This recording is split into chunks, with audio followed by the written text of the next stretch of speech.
जब सेवा से निवृत्त होकर हम एकांत में मंत्र जप कर रहे हैं तो ये चार बातें नहीं होनी चाहिए मंत्र जापक में या नाम जापक में। उस समय जिस समय हम बैठे हैं, पहला, नाम जप या मंत्र जप में जो ही हम माला प्रारंभ करते हैं तो सदगुरुदेव भगवान को प्रणाम करके मौन धारण करते हैं जब तक वो माला ना हो जाएगी। अत्यंत आवश्यक होने पर भी माला पूरी ही करनी है, तब बात करनी है। मंत्र जाप में ये नियम होना चाहिए। अगर ऐसा नहीं है तो फिर माला पुनः आपको प्रारंभ करनी पड़ेगी, उसे पूरा करने। बीच में रोक कर बात करके फिर आगे ये नहीं चलेगा, ये दोष माना जाता है। माला पूरी होने तक वार्ता नहीं हो सकती। बोलना बीच में, पहला दोष। दूसरा, इधर उधर देख ऐसे माला जपने, मेरुदंड सीधी, नासाग्र दृष्टि ऐसे। जिसे नींद आने की संभावना है वो आंख मूंद के भजन करने मत बैठे। नहीं, कंबल या शाल ओढ़ा, आंख मूंछ ली तो माला छूट जाएगी और आपका समय व्यतीत हो जाएगा नींद में। ऐसा प्राय होता है। कठोर आसनों पे बैठ करके नींद ना आवे इसलिए नासाग्र दृष्टि रख के जप किया जाता है। उस मंत्र का ध्यान करते हुए आंख खुली हुई, बार बार पलक झपकना ऐसे ऐसे ये नहीं, नासाग्र दृष्टि रखते हुए मंत्र जप करते हुए बोलना नहीं। जैसे 11 माला का नियम दिया है गुरु मंत्र का, तो जिनकी विशेष विशेष सेवाएं हैं, जब आपको समय मिले, जितना मिले अधिक से अधिक आप मंत्र जाप करें। जब आप आसन पे बैठकर मंत्र जाप कर रहे हैं तो बोलना नहीं है, माला पूरी होने पर ही बात करें अगर कोई अत्यंत आवश्यक है। दूसरा, इधर उधर गर्दन हिलाना, देखना ये नहीं। मेरुदंड सीधी, आंख खुली हुई, आंख मूंद के नहीं जपना।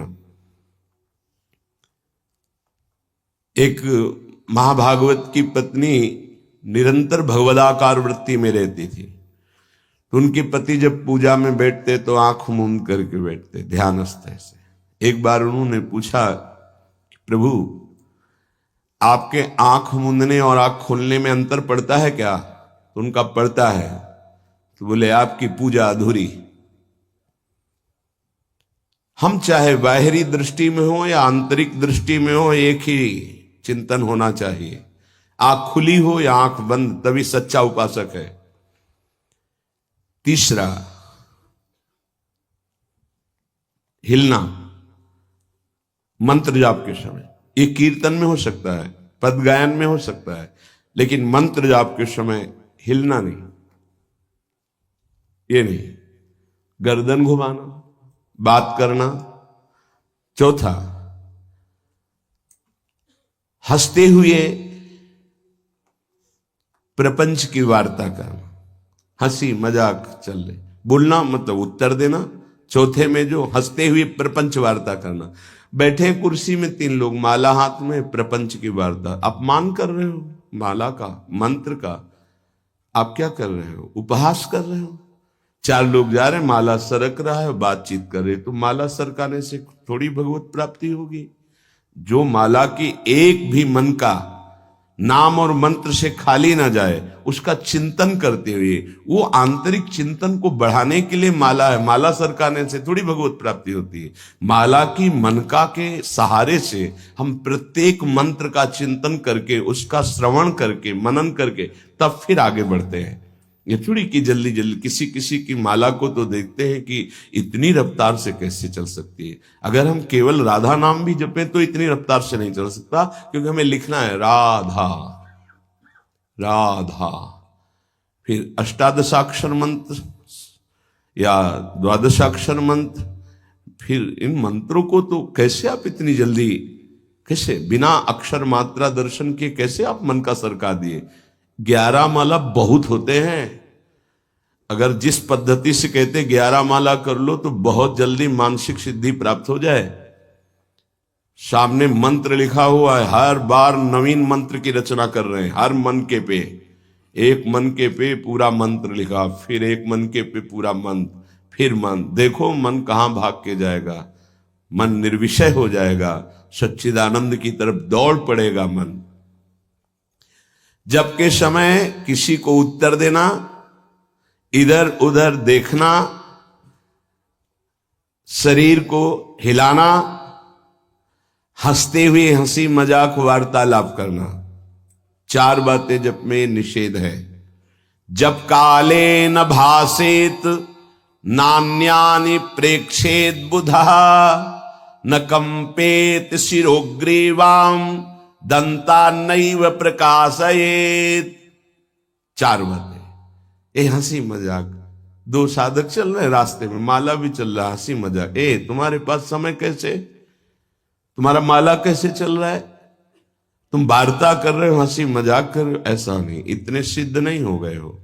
जो शास्त्र जब काले न भाषेत नान्यानि प्रेक्षित बुधा न कंपेत शिरोग्रीवाम दंतान नैव प्रकाशयेत।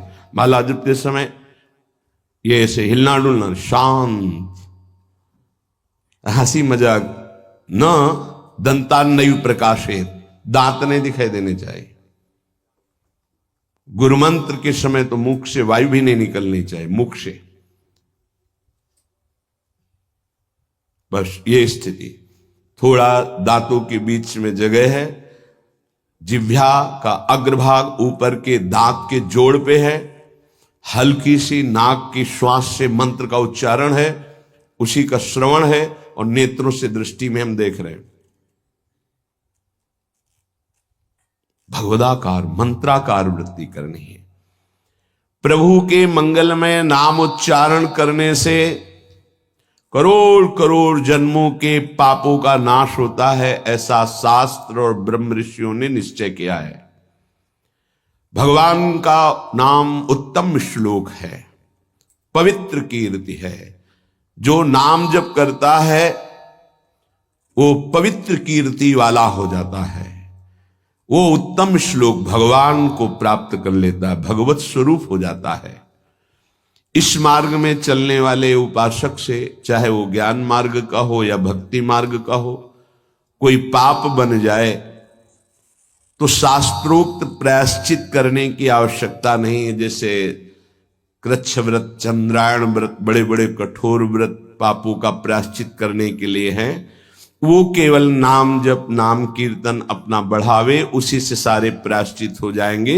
जप करने वाले को अन्य प्रायश्चित करने की आवश्यकता नहीं है।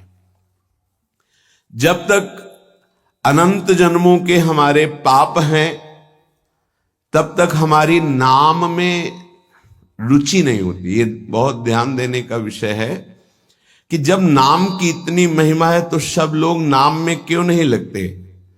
बोले इसलिए नहीं लगते कि इतने पाप हैं कि नाम की तरफ रुचि ही नहीं हो सकती। जैसे कोई कहे कि चीनी चीनी चीनी कहने से तो क्या मुंह में मिठास आ जाएगी क्या? भोजन भोजन भोजन करने से क्या पेट भर जाएगा क्या? तो ऐसे ही कृष्ण कृष्ण राम राम राधा राधा करने से क्या राधा मिल जाएंगे क्या? बड़े तर्क होते ना दिमाग में। वो जड़ वस्तु है, वो न पहले थी न बाद में रहेगी, बीच में भी उसकी सत्ता नहीं है। नासतो विद्यते भाव। और जो भगवान को अधीन कर ले, भगवान से भी महान, जिसकी महिमा स्वयं भगवान नहीं वर्णन कर सकते। कहूं कहां लगी नाम बड़ाई, राम न सके नाम गुण गाई। वो इन भौतिक पदार्थों के नाम जैसा नहीं है, वो सच्चिदानंद है। स्वप्रधानमेव पुरुषोत्तम कीर्तनम पाप प्रध्वंसन हेतु। जो भगवान पुरुषोत्तम का नाम कीर्तन करता है, उसे अन्य साधन करे या न करे, प्रधान साधन नाम जप या नाम कीर्तन उसके सर्वस्व पाप का नाश कर देता है। किसी दूसरे प्रायश्चित के स्पर्श की भी आवश्यकता नहीं है। केवलमेव हरि कीर्तनम कृष्ण पापक्ष हेतु नान्य समुचितम नतरा मन्यांग भूतम। केवल नाम जप नाम कीर्तन संपूर्ण पाप और पाप प्रवृत्ति को विध्वंस कर देता है। अन्य किसी साधन के अंगभूत की आवश्यकता नहीं है। हो रहा है अच्छा, नहीं हो रहा तो चिंता की बात नहीं है। संपूर्ण पाप और पाप प्रवृत्ति का नाश करने के लिए केवलमेव हरि कीर्तनम, केवल भगवन नाम कीर्तन, भगवन नाम जप। नरक हेतु संस्कारः प्रायश्चित्त निर्वर्ते न सजाति योत्पादकः भक्त्या पुनरुभव विधोपीति भक्तेरे वात्यंतिक शुद्ध हेतुत्वम न कर्मणाम। जैसे निश्चित हो चुका है आपके पाप कर्म से बन चुके कि नरक जाना है, निश्चित हो चुका है, अब उसको मिटा सकता है तो केवल नाम जप मिटा सकता है, दूसरा कोई साधन नहीं है। न कर्मणाम, कोई ऐसा कर्म नहीं कि अब तुमको रोक सके नरक जाने से, ऐसे आचरण बन गए। तो बोले नरक का हेतुभूत जो कर्म हुआ, जो पाप जमा हुए, उसमें भस्म करने के लिए और भी प्रायश्चित हो सकते हैं, लेकिन उसकी जो वासना है, जो संस्कार है, जो पाप प्रवृत्ति है, वो किसी में नष्ट करने की सामर्थ्य नहीं, किसी कर्म में, वो केवल नाम जप में है। नाम बड़े बड़े पापों को विध्वंस करके पाप के वासना, संस्कार, प्रवृत्ति का नाश कर देता है। संस्कार निवृत्त हो जाना है बहुत कठिन बात है, पाप निवृत्त होने के तो बहुत साधन बताए गए हैं। अतः एकमात्र नाम जप, नाम कीर्तन पाप प्रवृत्ति, पाप संस्कार, संस्कारों की निवृत्ति कर देता है। अत्यंत शुद्धि साधन मावृत्ति गुणकम कृष्ण कीर्तनम अत्यंत शुद्धिश्च सह वासना भी पापानां परिचयः भविष्यद् भी पापैरनुपश्लेषः फलमाव्रत ही प्रारब्ध परिक्षये च युक्तमेवावृत्तोपेक्षणम। यदि बार बार नाम की आवृत्ति की जाए, राधा राधा राधा राधा, बार बार श्री कृष्ण कीर्तन किया जाए, नाम जप किया जाए, तो किसी अन्य साधना से जो शुद्धि नहीं होती वो बहुत जल्दी ये नाम जप से, नाम कीर्तन से होती है। वासनाओं के साथ समस्त पापों का नाश हो जाना अत्यंत शुद्धि है। भविष्य में कभी किसी पाप का संपर्क जो भूल से, चूक से, कुसंग से, उपासक से बन जाता है, वो तत्काल भस्म हो जाता है। तत्काल इतनी भीषण जलन प्रायश्चित पैदा होती है कि उसके लिए नहीं कि अभी का पाप शाम तक भी टिक पाएगा, नहीं, तत्काल प्रायश्चित होता है नाम जप से। तत्काल ग्लानि, इतनी जलन क्यों, भस्म हो जाता है। और अगर उपासक चाहे तो प्रारब्ध का क्षय भी कर देगा। प्रारब्ध अर्थात जो शरीर भोग निश्चित हो चुका है, ऐसा न समझे कि नाम जापक भजन करने वाला प्रारब्ध क्षय नहीं कर सकता। हर रोग को नष्ट करने की सामर्थ्य है, पर वो अपने नाम जप की जो आवृत्ति कर रहा है, अव्यावृत भजनात्, बार बार नाम जप कर रहा है, वो आराध्य देव के विधान को जानकर सुखी होने वाला उपासक हो जाता है। पाप क्षय हुआ, पाप की प्रवृत्ति का नाश हुआ, आगे भूल चूक से पाप हो जाए उसका भस्म करने की सामर्थ्य उसमें, प्रारब्ध को क्षय करने की सामर्थ्य होते हुए भी भक्त अपने प्रारब्ध को क्यों भोगता है? क्योंकि वो उस भजन से अपने आराध्य देव को प्रसन्न देख करके, मन जहां है सावई मना कृष्ण पदारविंदेव, अब उसे प्रारब्ध कोई दुखद नहीं लगता, अपने स्वामी का मंगल विधान लगता है, वो उसे सहज में भोग लेता है। यदि चाहे तो उसे तत्काल भस्म कर दे प्रारब्ध को। आगे इसका वर्णन करते हैं। अप्रारब्ध प्राचीन पापक्षय सकृत कीर्तनमेव साधनमिति निरपवादम अन्नवचनानि संत्य अनंतानि। प्रारब्ध से भिन्न पापों का क्षय समझना। अप्रारब्ध प्राचीन पापक्षय, बिना प्रयास के नाम जप से वो क्षय हो जाते हैं। प्रारब्ध के लिए संकल्प करना पड़ता है और भक्त संकल्प रहित होता है, इसलिए प्रारब्ध को भोगता है। जो प्राचीन पापाक्षय अप्रारब्ध, जो प्रारब्ध में नहीं है, पूर्व संचित जमा पाप कर्म है, वो सकृत कीर्तन में साधनमिति, एक ही साधन भगवन नाम कीर्तन, भगवन नाम जब वो स्वाभाविक नष्ट हो गया। निरपवादम, इसमें किसी का कोई तर्क नहीं है। पर प्रारब्ध को क्षय करने के लिए संकल्प करना होता है। ये मेरा रोग नष्ट हो जाए, ये कभी भक्त नहीं कर सकता। इसीलिए बड़े बड़े संतों को कष्ट में देखा गया। शारीरिक अप्रारब्ध स्वाभाविक क्षय हो जाएगा, पर प्रारब्ध के लिए संकल्प करना पड़ेगा। इसलिए भक्तजन अत्र वचनानि संत्यनंतानि, संतों के अनंत वचन पाए गए। क्या कि जैसे मेरे प्रभु रख रहे हैं वैसे मैं बहुत राजी हूं। मेरे स्वामी जैसे मुझे रख रहे हैं, जोई जोई प्यारो करे सोई मुहि भावे, तेरा किया मीठा लागे।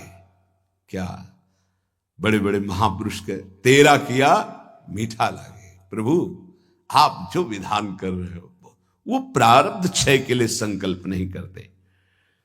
कीर्तनात् पापक्षय तदा वृत्त्या तद विषयाणाम वासनानाम प्रचयः अपचयश्च पाप वासनानाम ततो भगवज्जनो सेवा सात्यताम तदुपवर्णित महिमनि भगवती पुण्य श्लोक शेखरे भगवती नैष्ठिकी भक्ति तत्शोकादि नाम अत्यंतोच्छेद ततः सत्वस्य परमोत्कर्षः तत्व साक्षात्कार ततो मुक्ति रीति अयमर्थः।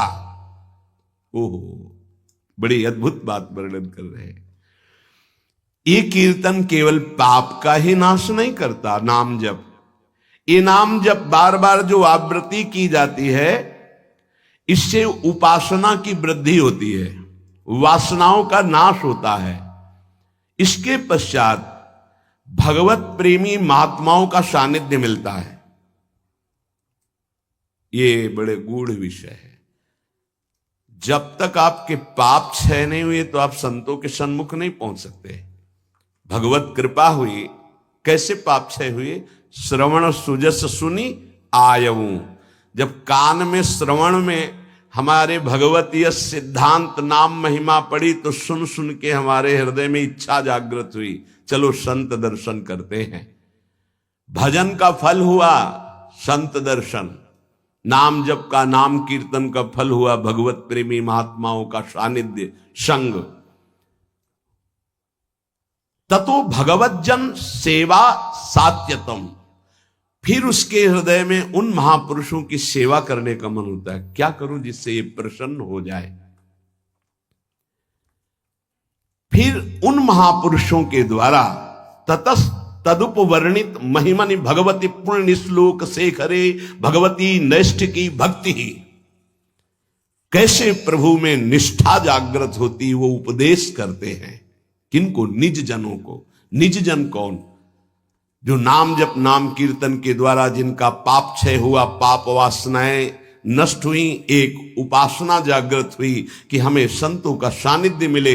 भगवत कृपा से संत सानिध्य मिला, उनके हृदय में एक नई इच्छा जागृत हुई, इनकी सेवा मिले, इनको कैसे प्रसन्न करूं। जब उनकी आज्ञा और सेवा में तत्पर हुए तब उन्होंने अपने हृदय की उपासना दे दी। उससे क्या हुआ? बोले भगवती नैष्ठिकी भक्ति, निष्ठा पूर्वक भगवान की भक्ति का जागरण हुआ। ततः शोकादि नाम अत्यंत उच्छेद, समस्त चिंता भय शोक दुख का जड़ से नाश हो गया।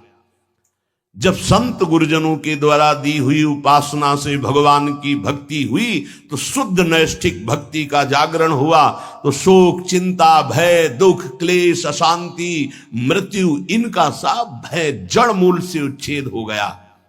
आदि नाम तथा शोकादि नाम अत्यंत उच्छेद, अत्यंत, अब दोबारा कभी ये नहीं जग सकते। तथा सत्व से परमोत्कर्ष, अब उसके हृदय में प्रेम का उत्कर्ष हुआ। अगर वो चाहता है कि तत्व साक्षात्कार तो परमोत्कर्षा तत्व साक्षात्कार ततो मुक्ति, उसको तत्व बोध हो जाएगा और मोक्ष हो जाएगा। अगर वो ये नहीं चाहता है तो प्रेम प्राप्त हो जाएगा, भगवत लीला धाम में प्रवेश। दोनों तत्व बोध हो जाना या भगवत प्रेम, दोनों नाम जापक नाम कीर्तन करने वाले को प्राप्त हो जाता है। तो सर्वेशाम अपि भगवन नामम प्रत्येक मेहतादृशम सामर्थ्यम न चा नरक सृष्टे लानर्थक्यम दग्धेपि कश्चितम प्राचीने पापमनि। तब तो फिर नरक तो कोई जाएगा ही नहीं, तो नरक की सृष्टि करना व्यर्थ हो जाएगा। यदि नाम जप नाम कीर्तन सब करेंगे तो सबके पाप नष्ट हो जाएंगे, सब तत्वबोध सब भगवत प्रेम प्राप्त कर लेंगे। तो नरक सृष्टि रानर्थक्यम, बेकार की नरक की सृष्टि हुई। दग्धेपि कर्तचित प्राचीने पापमनि, क्योंकि पूर्व पापी नरक में दग्ध करते हैं, जलाते हैं, कष्ट भोगवाते हैं, और वो तो नाम जप नाम कीर्तन से नष्ट हो जाता है।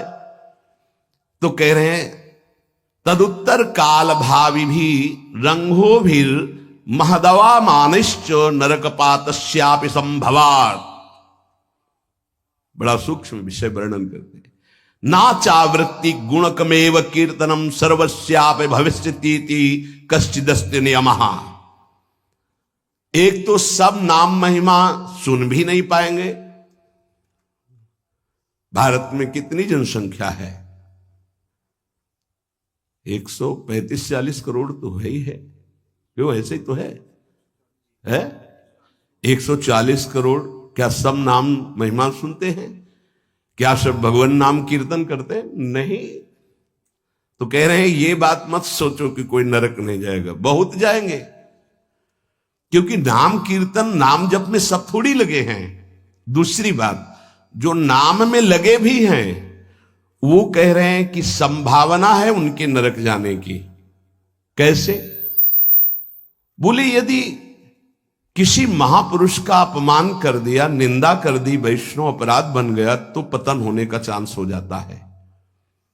या आज्ञा शास्त्र की उल्लंघन करके कहीं ममता कर बैठे तो उसको पतन होने का चांस रहता है। बोले उदाहरण में आप बताइए कि नाम जापक कौन जो ममता करके अपनी स्थिति से भ्रष्ट हो गया?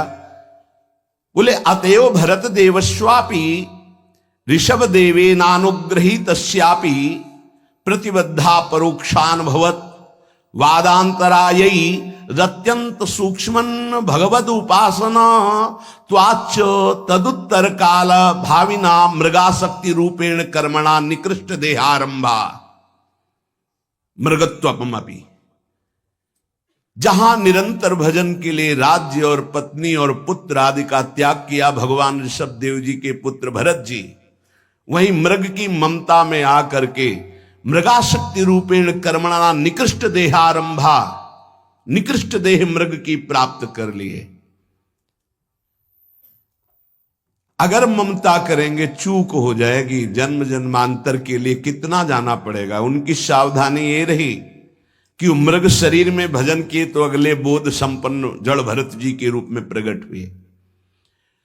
अगर नाम जप कर रहे हो, भजन कर रहे हो और वैष्णव निंदा कर रहे हो, संत अपमान कर रहे हो, संत द्रोह कर रहे हो, तो आपको भ्रष्ट हो जाना पड़ेगा, अपनी स्थिति से गिर जाना पड़ेगा। जय विजय योश्च वैकुंठ वासिनोरपि ब्रह्मविदो मानादधा पतनम। ब्रह्मविद महापुरुष सनक सनंदन सनातन सनत कुमार का अपराध करने के कारण वैकुंठ में विराजमान जय विजय अधापतन को प्राप्त हो गए। ब्रह्मविदवमान जनितम ही दुरितम दुरत्ययम भगवद उपासनेनापि भगवद भक्तावमान जनितम च प्रपंचितम। कह रहे हैं कि जो ब्रह्म धाम में विराजमान वैकुंठ धाम में वो जब अपराध कर दिए भक्त का, सनक सनंदन सनातन सुमनत कुमार का, तो उनको 3 जन्म के लिए अधापतन हुआ और राक्षस भाव को प्राप्त हुए, दैत्य भाव को प्राप्त हुए। तो जो भगवत भाव मान जनितम च प्रपंचितम, जो प्रपंच दृष्टि रखकर नाम जप करते हैं, भगवत भक्तों का अपमान कर देते हैं, निंदा कर देते हैं, तो महात्माओं का अपमान करने से उनकी गति बिगड़ सकती है। इसमें 3 बात बताई। पहले तो सब नाम महिमा सुनते ही नहीं है, सबके कानों में ही नहीं पहुंचती। अगर किसी के कानों में पहुंचती है तो बड़ा भाग्यशाली ही उसे पकड़ पाता है, नहीं तो छोड़ देता है। तो ऐसे लोगों की गति दुर्गति ही होती है। दूसरे जो नाम पकड़ते हैं उनमें कोई भाग्यशाली होता है कि किसी की निंदा स्तुति ना करते हुए, नाम जप करते हुए आगे बढ़ जाए। नहीं तो जहां नाम जप हुआ अपने में गुणाभिमान आने लग की संभावना होती है, अगर साधु संग ना हुआ, वो दूसरे संतों की फिर अवहेलना, निंदा, अपमान। देखो भाई,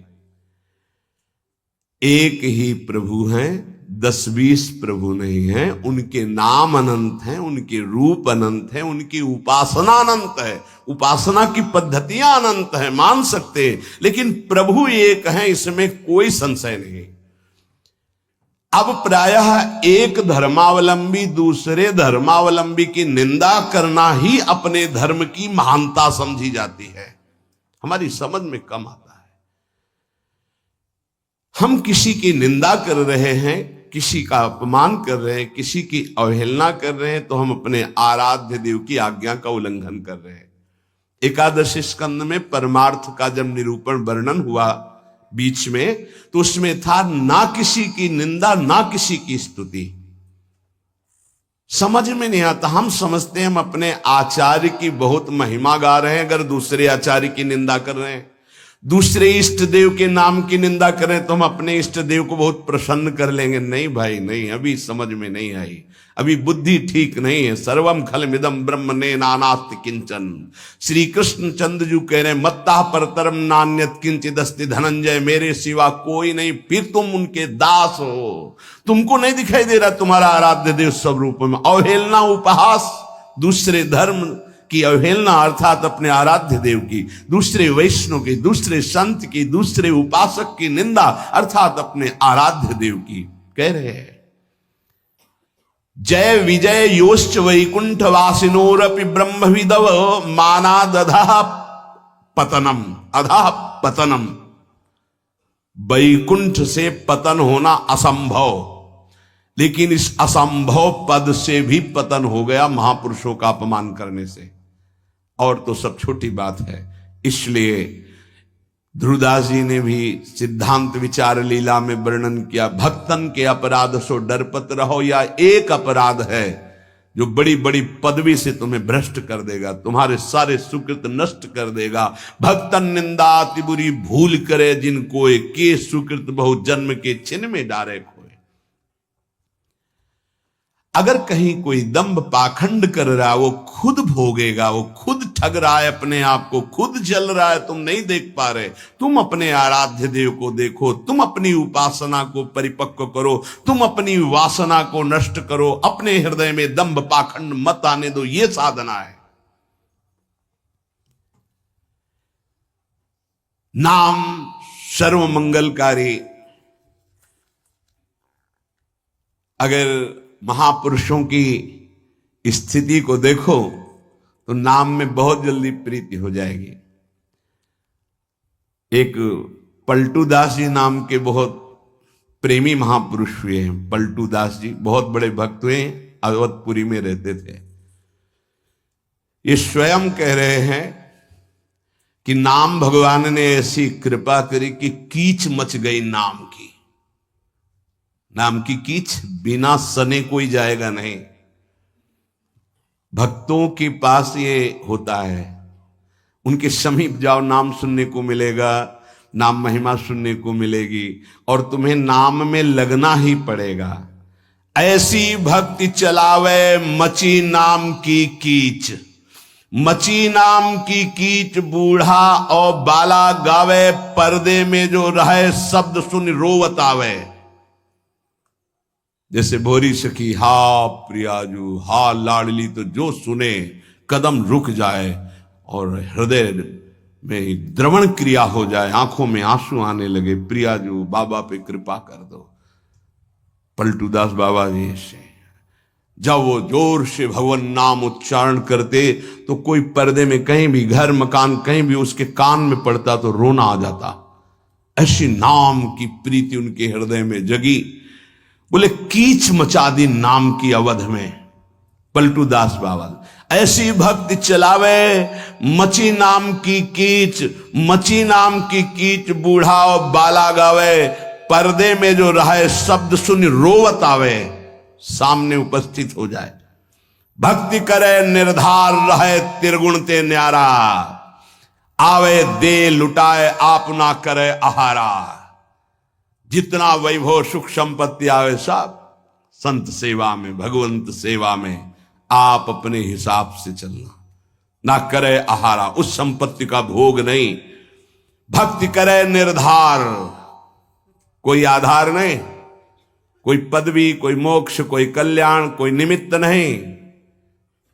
सहज भक्ति रहे त्रिगुण ते न्यारा, सतोगुण रजोगुण तमोगुण तीनों से ऊपर उठा हुआ महापुरुष नाम जापक साधु। आवे दे लुटाए आप ना करे आहारा, आए हुए संपत्ति वैभव को संत सेवा भगवंत सेवा आप उसका भोग नहीं। मन सबको हरिले सबन को राखे राजी, सबन को राखे राजी, ये भक्ति की महिमा है। मन सबको हरिले सबन को राखे राजी, किसी का भी द्रोह नहीं। भक्त के सामने कोई भी आ जाए, किसी भी संप्रदाय का, किसी भी धर्म का, सबका आदर, सबका स्वागत, सबको सुख प्रदान करना। क्या जानो भक्ति का स्वरूप क्या है? मन सबको हरिले सबन को राखे राजी।